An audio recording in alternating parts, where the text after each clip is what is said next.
2019, nag-umpisa akong maghakot ng mga buhangin tsaka hollow blocks.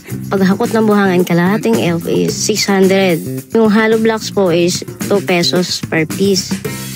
And then, noong 2022, sumama na po ako ng construction kasi kulang ng tao.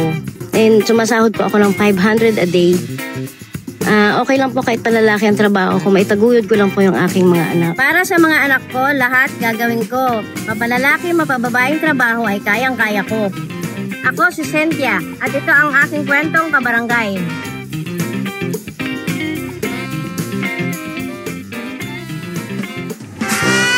Eto naman!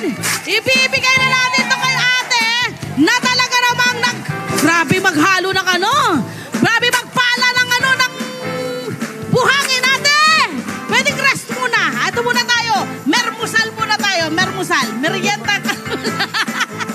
Magandang umaga. Magandang umaga din. Kumusta ang umaga mo? Kakahalo ng buhangin. Okay lang po. Nako, ikaw daw ay parang lahat-lahat pwede mong tulungan. Pati pagkukonstruction, pinasok mo na. Paano mo napasok tong pagkukonstruction? Bali po nung pandemic po kasi, medyo kapos po sa kita. Ako lang po pwedeng makalabas ng bahay. Oo, at meron ka rin binubuhay na 4 na anak.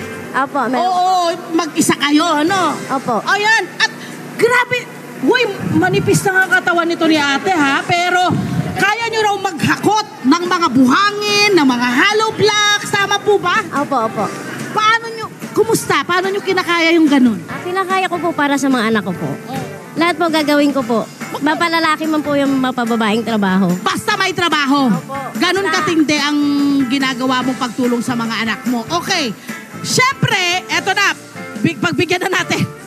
Bago pa kayo magkwento, meron ng mga tanong ang nanay. Sige, umpisahan. Unahin na natin ang nanay. Nanay, ano yung tanong? Okay, mami, ano pangalan po nila? Sandra Abrasado po! Ma'am Sandra, anong katanungan mo? Katanungan ko po, paano dadami ang trabaho at mga kliyente magtitiwala sa'yo? Aba. Bakit nagtitiwala sa'yo yung mga... Paano ba darami ang trabaho at mga kliyenteng magtitiwala sa'yo? Wait lang po. Okay, ano po yun? Kasi po maayos po ako magtrabaho.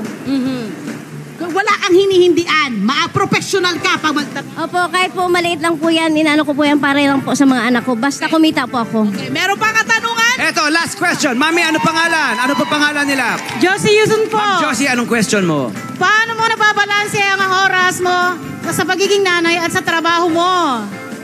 Bali, pagtrabaho po, halimbawa, papasok sa school yung mga anak ko, i-stop po muna ako, magpapaalam ako sa ano. Pag doon lang mismo sa lugar namin ng trabaho, pinapayagan naman po. So meaning ate, itong buong barangay nyo rito, marami ka natutulungan dito mga kabarangay din. Apo. Magkano ang makita mo sa mga ibinibigay sa yung mga racket dito? Yung kung ano man. Ano pang mga trabaho ang nabibigyan ka ng racket at magkano ang binabayad sa'yo?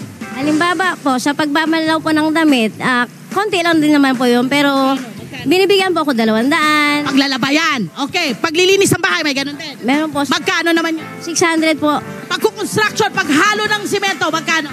500 pesos a day. Medyo maganda-ganda kahit paano, pero napakabigat nito. Opo. Na kaya mo raw kumbaga i-deliver, buhatin yung sa isang pick up halimbawa na marami, kahit mga 50 peraso na buhangin, kaya mong hakutin? Kaya po, pero tanchain lang po ang bigat. Magkano ang binabayad sa'yo pag ganyang hakutan? Bali po, pag kalahating elf, 600 po. Okay. Pag pinagsama-sama lahat po ng racket po ninyo sa isang araw, nakakamagkano kayo maghapon? Ay, hindi naman po kasi minsan isa lang po. Kasi inaano ko po muna yung Pero mga magkano po yung minimum po ninyong kinikita sa kada araw na pagra-racket po ninyo? Hindi po kasi pare-parehas eh. Oo. So iba-iba. Anong pinakamababa?